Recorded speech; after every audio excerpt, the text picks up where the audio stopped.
একটা ছোট গ্রামের ছিল রাহিম। সে নিজের হাতে বানাতো দারুণ সব কাঠের ঘড়ি, দেখতে সুন্দর, টেকসই আর ভালোবাসা দিয়ে তৈরি।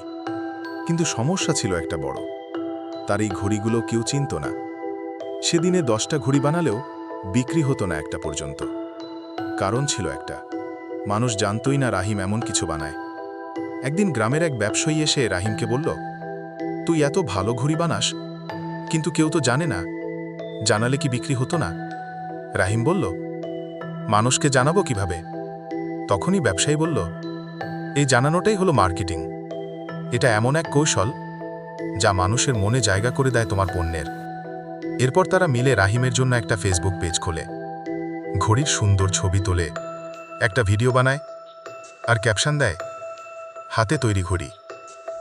মানুষ দেখতে শুরু করে, লাইক কমেন্ট আসে, আর একদিন ঢাকার এক কলেজ থেকে প্রথম অর্ডার আসে।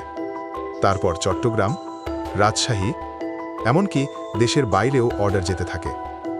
রাহিম অবাক হয়ে দেখে, মানুষ আসলেই তার ঘড়ি পছন্দ করছে। শুধু দরকার ছিল জানানো, মানে মার্কেটিং। Vai sentando no